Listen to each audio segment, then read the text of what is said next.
মহান সৃষ্টিকর্তার আশীর্বাদে আজকে নার্সদের জন্য, নার্সদের দাবি আদায়ের জন্য, নার্সদের আজীবনের সমস্যা সমাধান করার জন্য বাংলাদেশে যিনি স্বতন্ত্র জাতীয় নার্সিং কমিশন চেয়েছেন তিনি আমাদের ফরহাদ মাজার স্যার।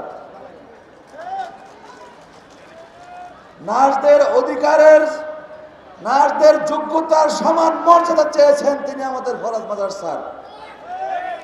যেগুলি আমরা বুঝি না, আমরা জানতাম না, উনি কয়েকদিন আমাদেরকে সময় দিয়ে আঙ্গুল দিয়ে দেখিয়ে দিয়েছেন কি করতে হবে। আমরা ওয়ার্কশপ করেছি আমাদের নিয়ে। আমরা স্যারের কাছে কৃতজ্ঞ। একটি কথা বলতে চাই, নার্সিং পরিদপ্তর থেকে অধিদপ্তর হয়েছে আজকে 9 বছর। আমাদের নার্সিং এক্সপার্টগণ, নেতৃবৃন্দগণ যখন এই অধিদপ্তরের পরিচালনার জন্য নিয়োগ বিধি, ক্যারিয়ার অর্গনাম করার চেষ্টা করছে, এটা হয় না, হয় না, হয় না, হয় না। এই সাধারণ নার্সটা কারা আছেন হাত তোলেন, বিনয় কারা আছেন হাত তোলেন। কথা দিয়েছেন,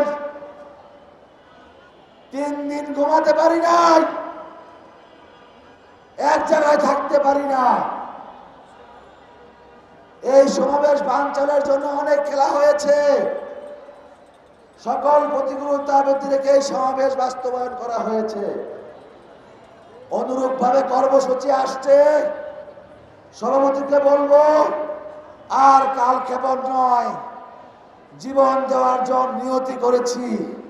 জীবন দিয়ে হলেও এই নার্স সমাজ, মিলন সমাজকে ঝুলন্ত দূরে থেকে মুক্ত করে দরে ফিরব ইনশাআল্লাহ। বন্ধুগণ,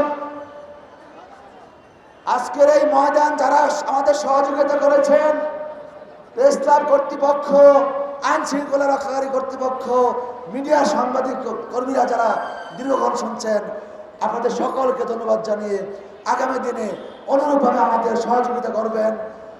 সকল নার্স ভাই বোন সকল কর্মসূচি পালন করবেন, ওয়াদাবদ্ধ হয়েছেন। দেখা হবে সংগ্রামে, নার্সদের দাবি আদায়ের, রাজপথের এবং সফলতার কোনো এক উৎসবে ইনশাআল্লাহ। আল্লাহ হাফেজ। বাংলাদেশ জিন্দাবাদ।